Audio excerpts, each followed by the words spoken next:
YouTube,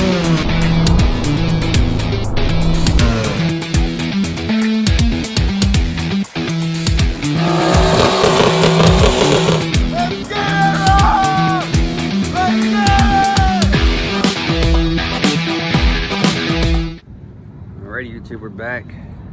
Video number 4 of the Skyline. Here we are. A little dirty.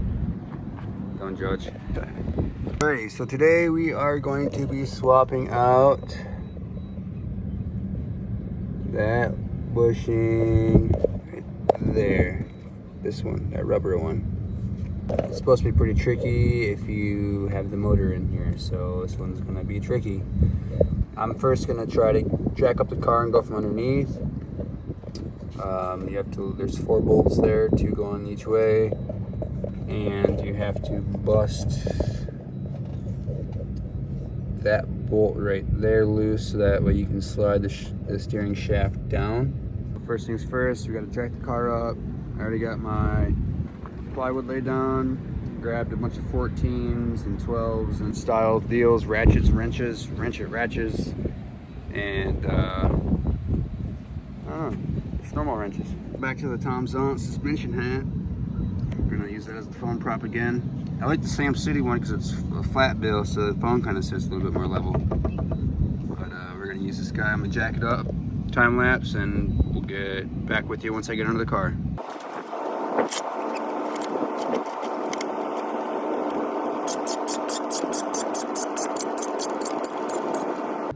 Alrighty, so there we have it. It's definitely not going to be a very nice spot to get up in. First thing you want to do is see that mark there. You want to put another mark there, mark it all the way up from the steering shaft so that way you don't mess up your steering wheel alignment. Alright, got my paint marker. I'm just going to make a mark right here so that way you make sure everything stays nice and lined up. It shouldn't really go anywhere, especially since you're moving it down on the threads instead of like pulling it out. Realistically, it should just slide down and stay there, but you never know. I moved you guys around a little bit, sorry. There we go. So I'm gonna take that nut, that bolt all the way out. There's 4 bolts right there. You can see on that shaft. We're gonna take all those out, and then we'll slide the shaft down. I heard it's easier if you have someone to hold the steering wheel or a way to lock the steering wheel into place. It's weird. The bolt head is a 14 millimeter. The nut is a 12. Oh, there we go.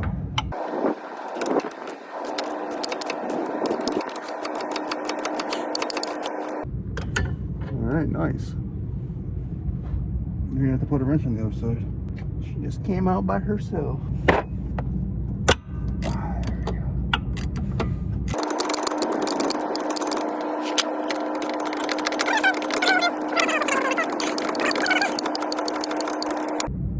I mean, since I got the mark, I wonder if I could like pop that nut out, slide that down, take it off, you know, slide it all the way out, and then get those other 2. I got a mark, so my steering wheel alignment and everything shouldn't be off. All right, maybe I could put a flathead in the little gap on the clamp for the steering shaft there.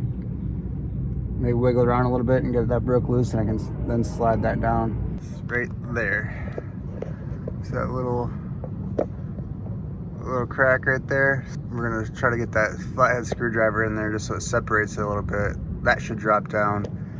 And then that being a U-joint, it can pivot around, maybe aim it up and slide that shaft all the way out. I'm gonna put you back on the hat. I'm sorry guys, it's probably not the best angle, but it's kind of all you can do with this situation. Stuff a little rubber mallet there.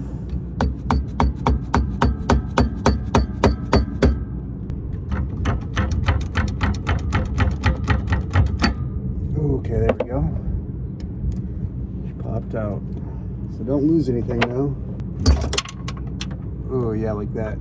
Don't let it make that noise. All right, so that's out. Now we gotta aim it up, try to slide it out. All right, finally got it out. It really doesn't even seem that bad, to be honest. So here's the GK Tech one, and I went with the solid aluminum one. I honestly probably would have went with the poly one, but I didn't realize that they had the poly option until after it was already ordered. Try to get those plastic pieces off. One-handed. There we go. So you got that little plastic off. You're gonna take this, and you actually have to press it. And you want to offset them, so 2 stick up on this side, and flip it over, and the crosses are gonna have the sticking out on the other side. So they say to use a bench vise, and you just clamp it in and it'll push in just like that. I'm gonna do that off camera, but once I get that done, I'll come back. There we have it. It's a little marked up. Had to get a little physical with it. And you're gonna put your plastic spacers back on over the ends that stick out.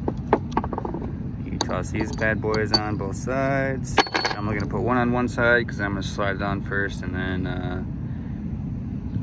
kind of get those tightened up, and then we'll slide the shaft back onto the other port.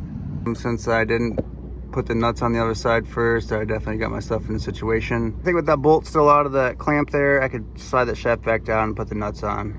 It'd make it a lot easier than trying to put a wrench behind that little spot up against the firewall. And all 4 of those bolts are tight.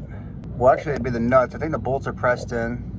So those didn't happen to spin at all the whole time I was doing it. As you see at the bottom one, something happened with that nut. It just would not go back on, so I had to find a different one. Bolt back in, tighten that up for the clamp for the shaft. And now you have, I mean, I have literally no play in this anymore. It's gonna be a little bit rough on the steering wheel and on my hands, but I like to be able to feel the road. I'm more of a function over comfort. A real quick summary on what to do though, or what I would do if I had to do this again. Take that loose, pull that bolt all the way out, split that's on there, hammer a flathead screwdriver into it so that way it splits it apart. Come up here, the nuts that are facing you, undo those. Those are 12 millimeters. You can get a ratchet in here, pop those out real quick, grab this whole shaft and pull it down. Is actually aim it straight up, like towards the hood, and then you can go from the engine bay down, the nuts for the other 2 loose. And then it's super simple, pop it off, use a rubber mallet, pound your metal pieces out of, that came out of the old rubber bushing into the other one, or the new one. Put your plastic caps on, slide your metal piece on, tighten on those nuts from up top. Then come back down here, grab the shaft, line it up, just slide it back up like that, and put those 2 nuts on, tighten those down. Everything's still lined up, so you just tighten that bolt back down and you're ready to go. And here's the old one. Actually, I honestly think that this old bushing really isn't that bad. So keep that one around. If it was blown out, I would definitely just toss it, but I'm gonna toss it back in the GK package, because it's the same thing for an S13 or any S chassis. Real quick tool summary. Flathead, that's for that split on your steering shaft. Hammer to hammer that in. Ratchet with an extension, a 12 millimeter ratchet wrench. Just 12 millimeters. As long as you don't mess up the nuts or anything like that and have to switch sizes, you're good to go. And oh yes, if you're going from the top of the engine bay to get those top nuts, you're gonna need a real long boy to get at them, to reach them. And then having somebody that to hold the steering wheel so your shaft isn't spinning as you try to break them loose or tighten them down, that helps a lot too. Well, we're gonna end it on that note. Dirty RB20. Oh, I just got the spray sealer day too. That stiffened up the car quite a bit. LFDF TV. We'll see you on the next one.